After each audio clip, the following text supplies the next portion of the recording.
Здравствуйте все! Добро пожаловать на канал Магия Песка. Старинные турецкие гаремные гадания для вас. Дорогие зрители, гости канала, не забывайте подписываться, нажимайте на колокольчик и получайте уведомления о новых видео. Заранее огромное спасибо за ваши лайки, за ваши хорошие добрые комментарии и за ваши донаты.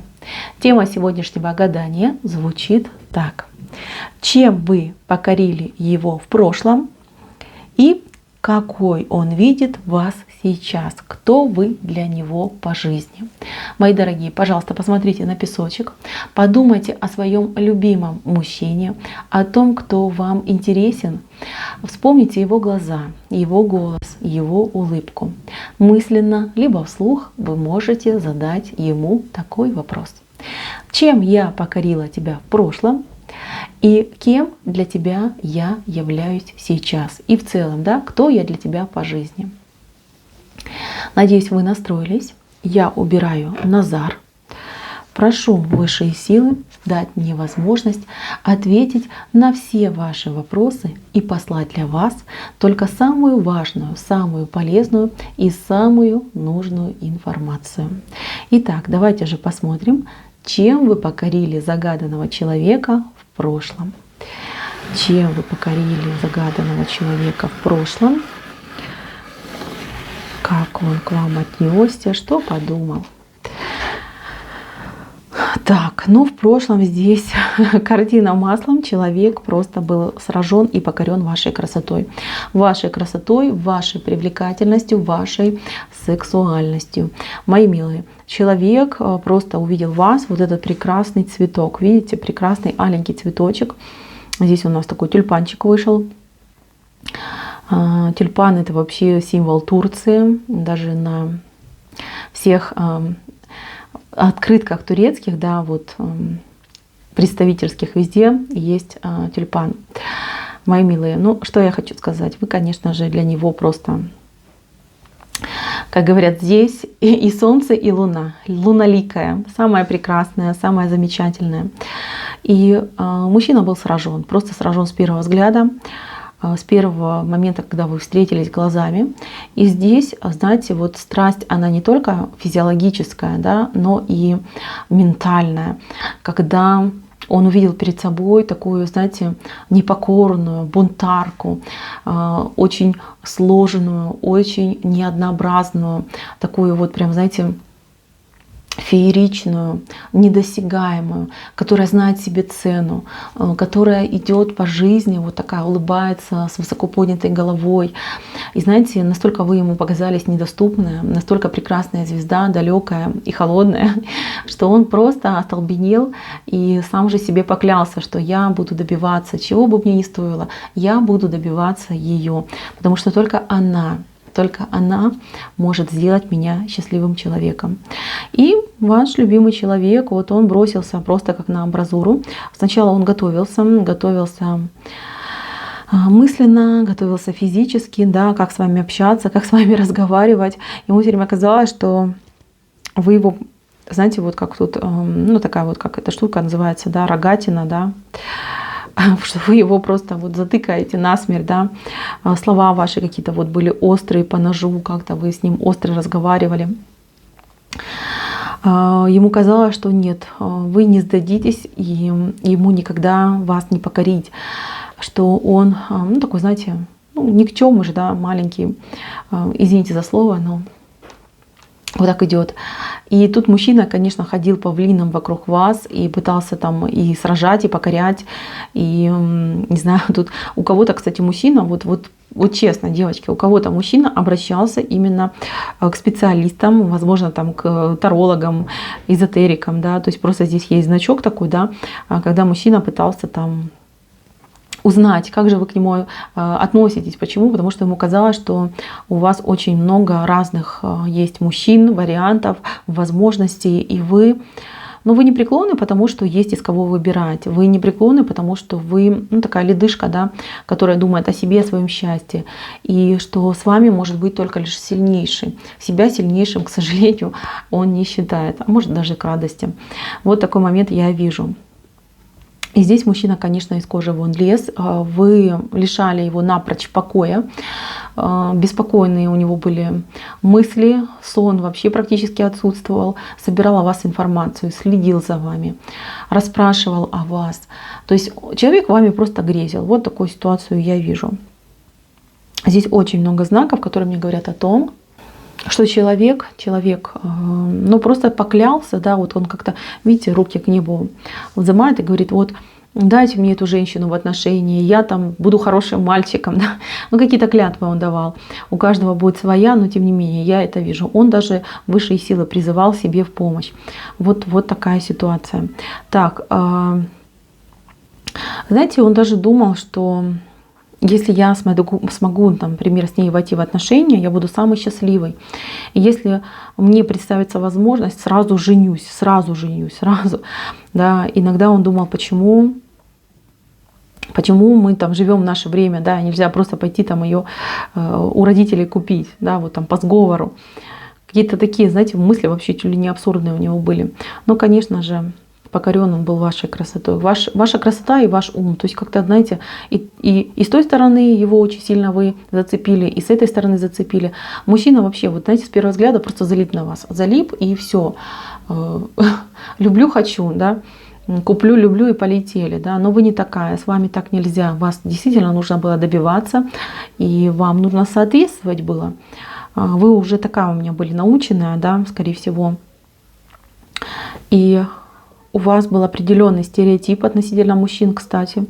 И выбирали вы уже не только сердцем, но и головой. И это, кстати, очень правильно. Вы для него, конечно, очень ресурсная. И ресурсная не в плане того, что вы там богатая, завидная невеста, а в плане именно чувств, эмоций и ощущений. То есть человек, вот, знаете, у него, наверное, какая-то интуиция, чутье, что он сразу почувствовал, что вот эта женщина даст мне все. С этой женщиной я буду просто там, как, не знаю, сыр в масле кататься. То есть вот такие моменты у него очень сильно отыгрались в его голове, в его сердце. Просто чувствовал вас вот на расстоянии. Вот такая ситуация. Так, давайте теперь посмотрим, кем же вы для него являетесь сейчас и кто вы для него по жизни. Кем вы для него являетесь сейчас и кто вы для него по жизни. Кем вы являетесь сейчас и кто вы для него по жизни. Песочек, покажи нам, расскажи все, кто девочка для него сейчас и кто вы для него в целом по жизни. Так, ну что, так рассыпался у меня песок, ну ладно. Вы для него строгий судья. В первую очередь, вы извините, но идет так. Строгий судья. Вы критикуете его, всегда критикуете по делу. Он огрызается. Но в глубине души понимает, что все правильно. Все правильно. Она видит меня насквозь. Все правильно. Так оно и есть. Кто вы для него? Ну вот он в центре, смотрите, прекрасный ангел. Вы для него ангел. Ангел-хранитель. Ангел, который призывает его к ответу, который дает ему, не знаю, который его лечит, который дает ему знания, который дает ему опыт, который вытаскивает его из каких-то передряг, который за ним заботится, который его любит, оберегает, хранит. Вы и мама, и жена, и любовница, и подруга. Вы для него все. Да? Его собственный мир. Да, не всегда он этот мир ценит. Да, не всегда он адекватно реагирует, да, потому что уже все, не надо вас добиваться, вы уже его, уже в карманчике лежит, никуда от меня не денется. Но с другой стороны, если что-то случится и вы от него уйдете, этот человек думает так: я погибну. Мой мир рухнет, я погибну, если она вдруг уйдет из моей жизни, если она вдруг покинет наши отношения. По любым предлогам. А знаете, я даже больше скажу, он иногда плачет. Вот как хотите. Мужчина иногда либо плачет, либо у него какие-то могут быть там пьяные слезы, либо действительно слезы.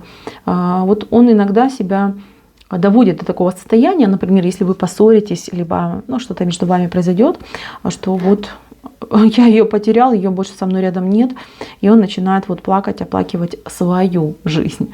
Знаете, вот у него такое ощущение, что ваши общие дороги, они все слитные, да, вы всегда должны быть вместе, и вы созданы друг для друга, и что не может быть так, чтобы вы пошли своим путем, а он пошел своим путем. Вы в отношениях главное, понимаете, как бы ни строились ваши отношения, какая бы семья ваша ни была, там патриархат, матриархат, неважно, вы для него главное. Вы для него номер один, вы главное, вы та, у кого есть крылья. Понимаете, вы та, кто этими крыльями может спасти, закрыть, сохранить, не знаю, ангел. Вы его ангел. Кем вы станете в его жизни? Центром его вселенной. Вот что я еще могу сказать. Здесь все картинки про это. Мужчина всегда будет чувствовать себя номером 2. Всегда будет играть второстепенную роль. И как бы он там в семье не пытался себя показать, там, что я там мужик, я там то, 5, 10, все на мне держится. Нет, ничего подобного. Держится все на вас. Вы сердце и душа вашей семьи. И только вы можете этого человека и понять, и спасти, и помочь. И он это знает. Он это знает, и что бы ни происходило в вашей жизни, этот человек будет всегда к вам возвращаться. Потому что вы его сила, вы то место, где вы находитесь, это то место, где его центр силы. Понимаете, центр притяжения. Вы очень сильно задели этого человека за все его фибры. И в вас он увидел просто, не женщину, а просто божество. Как еще можно это сказать? И поэтому всегда этот человек будет возвращаться к вам, всегда будет искать отношений с вами. Не отпустит просто так. Да, он может вас обижать. Вот в прямом смысле слова. Может и обижать, и вести себя как-то гадко, и противно. Это он может делать. Но он это делает, потому что он хотел бы вопреки все построить, да? Ему не нравится быть настолько привязанным к вам, хотел бы попробовать. Он каждый раз как будто бы, смотрите, он как будто бы на поводке. И ему все время хочется попробовать, насколько длинный этот поводок, да, насколько далеко я могу убежать.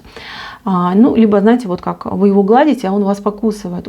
Вот вы извините, но у меня прям аналогия идет с домашним животным, да.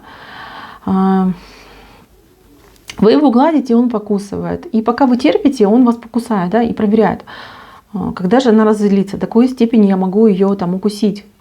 Вот этот момент, это тоже, на мой взгляд, это немножечко ваше упущение в его воспитании. Простите, дорогие мужчины, если кто-то случайно зашел на это гадание. Я не хочу никого обидеть. Я просто говорю то, что я вижу в песке.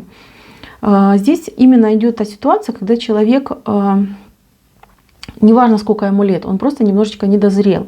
Недозрел, не оперился, мужества немножечко не набрался, да. И та ситуация, когда хочется колиться, да, и я должен понимать свои рамки своего маневра, куда я могу, а куда не могу. И обычно же как происходит в жизни? Мы обижаем чаще всего тех, кого больше всего любим.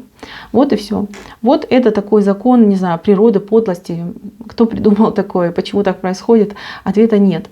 Поэтому, мои милые, вы для него все. Если вас в его жизни не будет, то жизнь его пойдет по наклону, в прямом смысле слова. Он это знает, он это чувствует, он это понимает.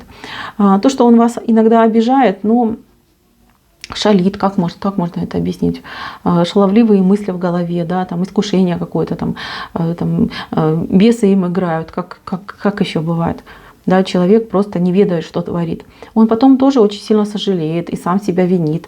Но какое-то упрямство, какая-то невероятная гордость не позволяют ему говорить вам комплименты, признаваться в чувствах, рассказывать, какая вы для него важная. Он это говорит, но только сам с собой. Вот такая ситуация. Вот такой мужчинка вам попался. Так, мои милые, на этом гадание мое закончено. Спасибо всем за внимание. Всем пока-пока.